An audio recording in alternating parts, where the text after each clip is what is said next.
Evan McPherson with the Cincinnati Bengals. That kid's a fucking stud. What a beast. I think he'll be joining us on Wednesday. Ooh, nice. I think we'll get a chance to chat with him. The story of him telling the backup quarterback on the sideline, it's cold down there in Tennessee. He had already hit a 54-yarder or whatever. There was going to be a long ball. And that game was very fascinating. I thought the Titans were going to win. I was in Nashville on Friday. Mm-hmm. Hey. But they were ready? Popping. It was awesome. That's the best arena we've been to yet. 100%. Wow, That's the best crowd that I have been in. They were all standing. It felt like They were all very loud. I mean, obviously, there's some celebs in the stands. Yeah. A lot of them. There's some celebs Who showed up? All right, but the energy was just awesome down there, and it felt like the entire city was excited about the Titans getting Derrick Henry back. And then first play, Tannehill throws a goddamn pick. Boom. Guess what? Tannehill's last play of the game, too. Another fucking pick. Stat that. Hashtag. Stat that. First throw, last throw. Divisional round game, Tannehill, pick. 1 seed. At home. At home. Stat that. Is that the first time ever? I believe so, Pat. Through my research, yes, that was the first time ever. So, Stat that. Stat that, yeah.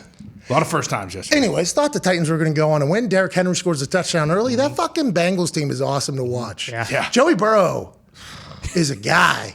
You got to be so pumped if you're in Cincinnati that we got a dude. And all his interviews seem to be very, I don't want to say cliche ridden, but he is very professional. Seems like he is wise beyond his years. He gets sacked more than any human had to have gotten sacked in a goddamn divisional round game and still won. I guess there's a record. Somebody statted that somewhere. Yeah. But he got killed. Their defense, though, was able to cover and to press and do some things. And A.J. Brown got loose a little bit. And Julio Jones had a catch. And Derrick Henry started running. And Foreman started running. But that Bengals team, the grit and resolve, and maybe it is because they don't have an indoor facility. Yeah. Could be. And maybe it is because they practice underneath a highway. Maybe it is because that squad is too young to even know what's going on. But that Bengals team was awesome to watch. And the story about McPherson telling the backup quarterback right before he goes out to hit the game winner, does a couple swings. Well, it looks like we're going to the fucking AFC Championship. That is the type of confidence that you would hope every single kicker on earth has. That is the type of confidence that every kicking camp you go to, the coaches are saying, hey, the number one thing that you need is the utmost confidence in yourself. There's an old story about a guy saying like $100 you missed or something like that.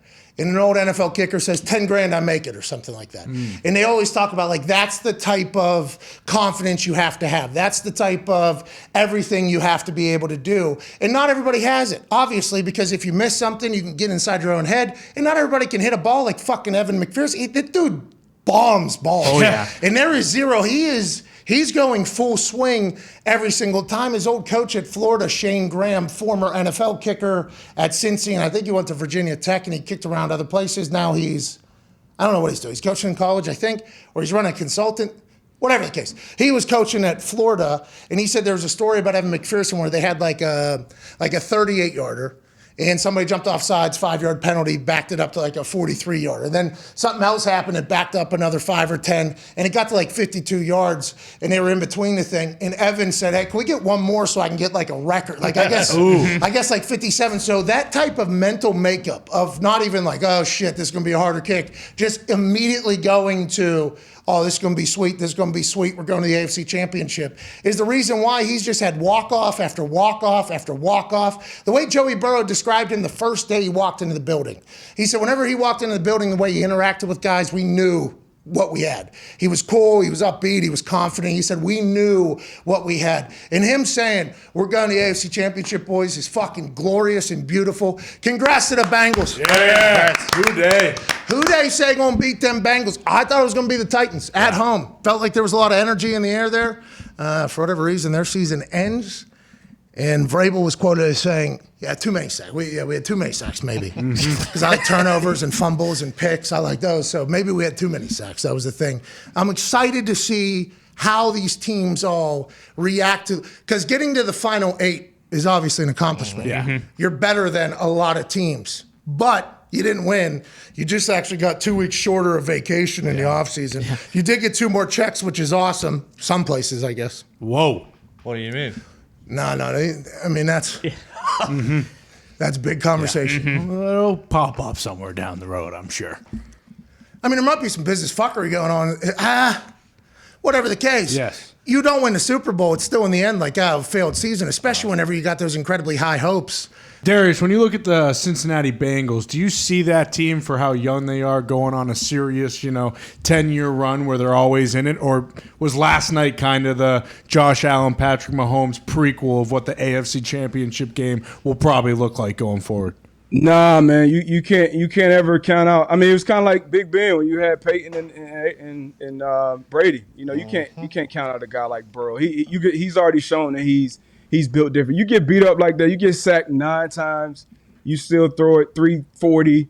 You still make the play, to set up the game-winning field goal, and then even the rookie kicker, having the sweaty. Hey, yeah, we about to go to the AFC Championship. Like that team is built different. The city deserves it. First road playoff win in history, and even Burrow coming out saying like, "Hey, man, this is what expected. This is kind of what we're going to be doing." Once they actually get an offensive line that can protect them, who knows what this team could be? I'm excited to watch this AFC Championship. Obviously, you saw these two teams play a couple weeks ago, but I'm excited for the future of that team. What was it? 9 sacks and they still get a win. Yeah.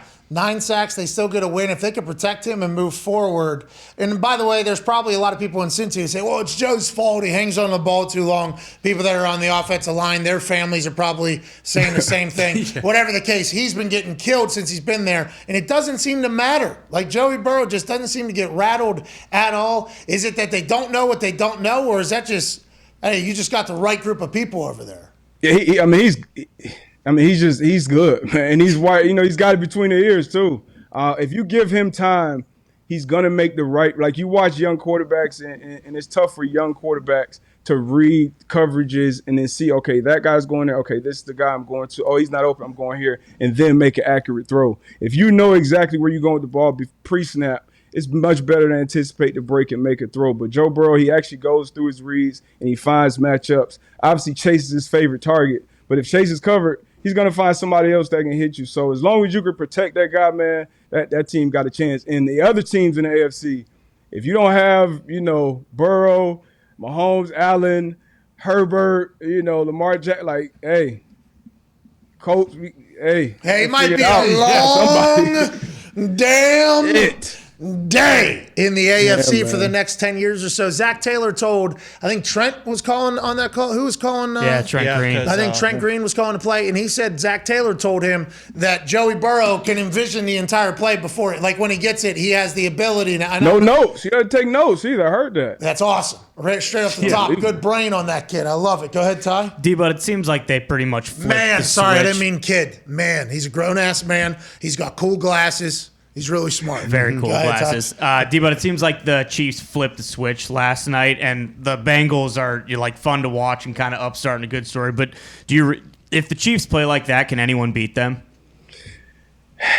I mean, the Bengals. Maybe with better overtime rules, Maybe with the Bengals can. Man. You already saw it happen. Obviously, it was in the regular season, and I don't think the Chiefs defront. I mean, the Titans' defensive line, like they have some dogs up front.